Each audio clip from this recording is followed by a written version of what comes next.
Hello students, आपका मेरे channel mathematics bye आजाद sir में स्वागत है।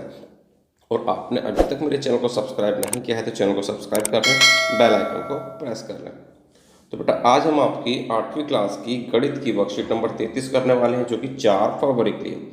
यहाँ से बच्चे अपना नाम लिखेंगे, अपने कक्षा अध्यापक या अध्यापिका का नाम लिखेंगे। कहता है बीजीय व्यंजक के पद, गुणनखंड तथा गुणांक आपको इसमें जानना है।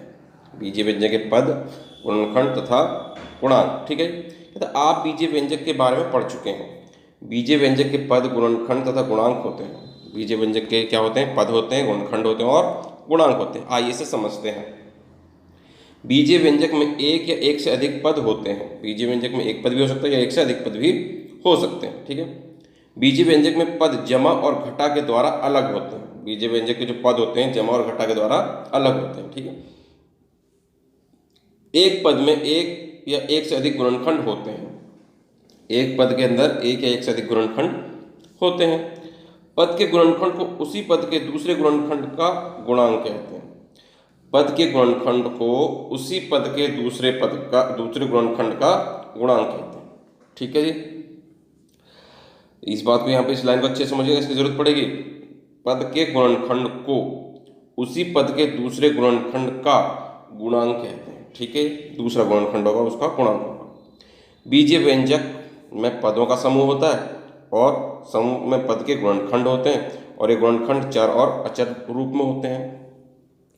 कहते हैं दिए गए पदों के में से बीजीय व्यंजक लिखें। इससे आपको क्या लिखना बेटा? बीजीय व्यंजक लिखने हैं तो लिख दीजिएगा बेटा। इन सब केस में जहाँ कोमा है वहाँ पर क्या लगा दीजिएगा? प्लस के निशान लगा दीजिएगा, और जहाँ माइनस है वहाँ पर माइनस ही रहने दीजिएगा। इनको कलेक्ट कर दीजिएगा। किस तरह से बेटा मैं कर देता हूँ, आपके लिए करके दिखा देता हूँ। ठीक है, देखिए किस तरह से करूँगा मैं। ये है आपका 5xy, ठीक है, प्लस का 7zx, ठीक, प्लस का 81k, ठीक, और माइनस का 10। ठीक है बेटा, ये आपका हो गया पहला बीजीय व्यंजक। समझ रहे हैं आप? ये आपका पहला हो गया। ठीक है, ए पार्ट यानी कि आपका हो गया। और बेटा अगर आप इसका बी पार्ट करना चाहते हैं तो यहाँ पर जगह नहीं है, तो बी पार्ट के लिए भी आप सिंपली कर देंगे। बी पार्ट में क्या करेंगे बेटा? आप इसके कितना है ये 8mn, ठीक है, फिर कितना है 7ab, प्लस का निशान लगा के, फिर माइनस का है तो माइनस ही रहने दीजिए, माइनस का 6gf और माइनस का 5। ठीक है बेटा, इस तरह से आपका बी पार्ट हो गया। अब देखते हैं हम इसका बेटा सी पार्ट। सी पार्ट में आपको दिखाई दे रहा है बेटा माइनस का 7pr, माइनस का 7pr, ठीक है, और फिर प्लस का 5lm, उसके बाद प्लस का 2gh, और फिर प्लस का 6x। ठीक है बेटा, इस तरह से आप ये लिख देंगे। ठीक है ना, तीनों आपके हो गए। अब कहता है बीजीय व्यंजक देख लेते हैं बेटा हम इसका। बीजीय व्यंजक दिखाई दे रहा है बेटा आपको? बीजीय व्यंजक कहता है इसमें प्रथम पद है, द्वितीय पद है और तृतीय पद है। जो पहला पद होता है बेटा वो प्रथम पद कहलाता है, जो दूसरा पद होता है वो द्वितीय पद कहलाता है, जो तीसरा पद है वो तृतीय पद कहलाएगा। ठीक है, अब इसके गुणनखंड की बात करें 4xy के, तो प्रथम पद के गुणनखंड बेटा 1 2 4 x और y होगा। इसके गुणनखंड की बात करें, ठीक है, जनरली हम जो है अचर भाग और चर भाग है और अचर भाग है उन्हीं को गुणा में लिख देते हैं, वही क्या कहलाएंगे? उसके गुणनखंड कहलाएंगे। जैसे देखिए यहाँ पर तो इसने गुणनखंड लिख दिया 1 2 4 x और y, जबकि इसके गुणनखंड यहाँ पर क्या लिखे इसने? 4x और y। पद के गुणनखंड की बात करेगा तो सिर्फ जो इसमें संख्या आपको दिखाई दे रही है उन्हीं को अलग अलग लिख देते हैं। ठीक है बेटा, 5x की बात करें तो इसके गुणनखंड क्या होंगे? 5 हो जाएगा, 1 हो जाएगा और x हो जाएगा। अचर पद की बात करें तो माइनस का 5, और चर की बात करेंगे तो x है। अचर पद आप जानते हैं जिसकी वैल्यू नहीं बदल सकती, जब फिक्स रहता है, जैसे कि 5 6 जो संख्याएं होती हैं वो अचर पद होती हैं, और जो x y z होते हैं जो कुछ भी हो सकते हैं जिनका मान निश्चित नहीं होता वो आपके चर पद होते हैं, ये हम जानते हैं। तृतीय पद में 6, तो इसके गुणनखंड क्या होंगे बेटा? 1 2 3 और 6, जिन जिन भाड़ों में आता है।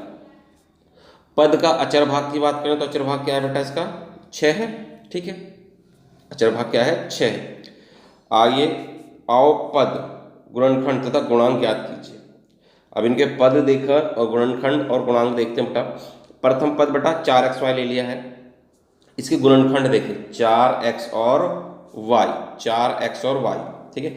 अब 4 के गुणांक की बात करेंगे तो xy हो जाएगा, xy के गुणांक की बात करेंगे तो 4 हो जाएगा, x के गुणांक की बात करेंगे तो 4y, यानी कि जिसके गुणांक की बात करेंगे उसको छोड़कर बाकी जो कुछ भी है पद के अंदर वो उसका क्या होगा, गुणांक होगा। वो क्या होगा बेटा, गुणांक।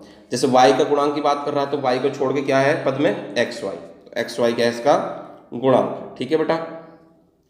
कहता आओ गुणांक निकालें। अगले में फिर से क्या है बेटा, गुणांक निकालने की बात है। यहाँ पर देख लेते हैं, ये इसने कह रखा है गुणनखंड की बात कर रहा है। पहले क्या कह रहा है बेटा, ये गुणनखंड, आओ गुणांक निकालें। देखिए द्वितीय पद है 5x, इसके गुणनखंड क्या है 5x और माइनस का 1, ठीक है, क्योंकि माइनस का निशान भी तो इसलिए लिख लिया इसको माइनस का 1 अलग से, ठीक है। ये गुणनखंड हो गए। -1 का गुणांक 1 को छोड़कर जो कुछ भी है 5x, और 5 का गुणांक 5 को छोड़कर जो कुछ भी है माइनस का x, x से कम x, ठीक है। तो इस तरह से ये क्या हो गया बेटा, गुणांक हो गए। अब देखते हैं बेटा इसने क्या कहा हमसे क्वेश्चनों में। कहता है दिए गए पदों के गुणनखंड ज्ञात कीजिए। दिए गए पदों के गुणनखंड हमको ज्ञात करने हैं बेटा, ठीक है। इसमें दिए गए पदों के गुणनखंड हमको ज्ञात करने हैं। ये 12 किस किस में आता है, ठीक है, 20 किस में आता है, 17 hg गुणनखंड, यानी कि इनके टुकड़े जो हैं इनके टुकड़े हमको करने हैं, ठीक है। तो देखिए बेटा किस तरह से हम करेंगे इसके गुणनखंड।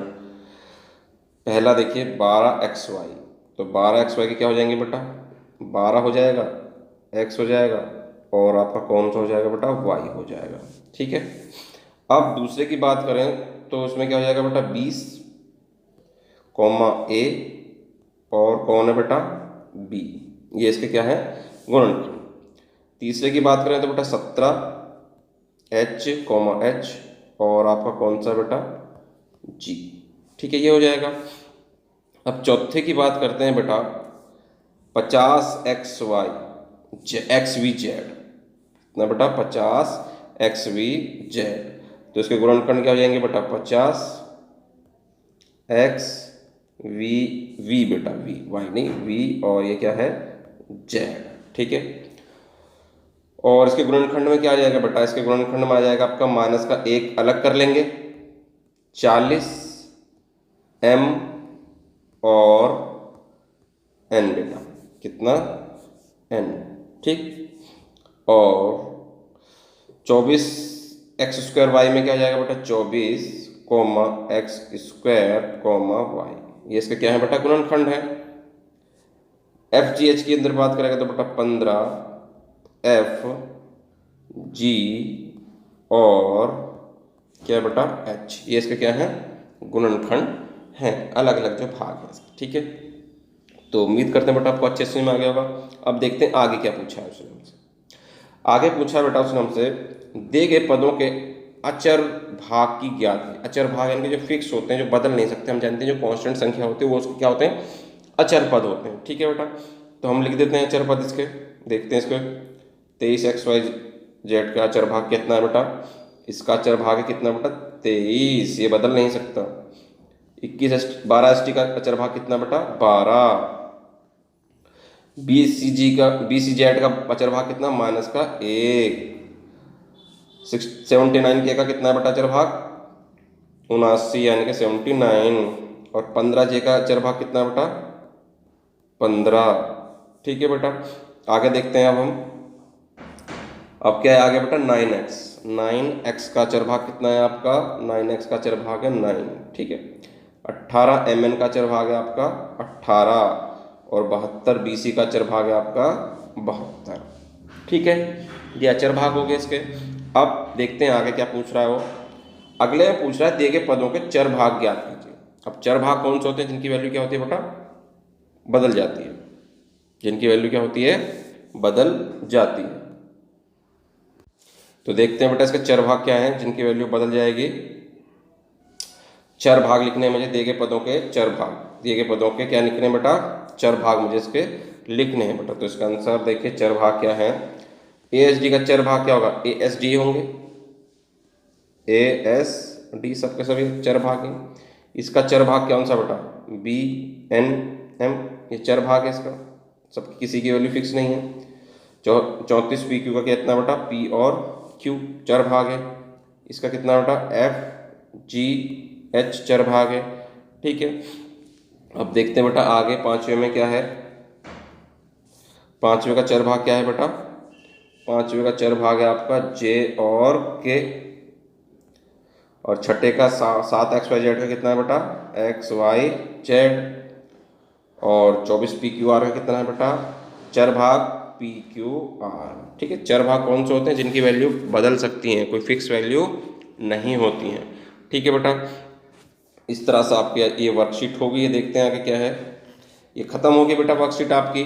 अब आपके पास कुछ भी नहीं है करने के लिए इस वर्कशीट में। ठीक है, तो उम्मीद करते हैं आपको वीडियो अच्छे समझ में आ गई। तो वीडियो पसंद आई तो वीडियो को लाइक करना, शेयर करना और कमेंट करना। और आपने अभी तक हमारे चैनल को सब्सक्राइब नहीं किया है तो चैनल को सब्सक्राइब कर लें, बेल आइकन को प्रेस कर लें। मिलते हैं आपसे अगली वीडियो में।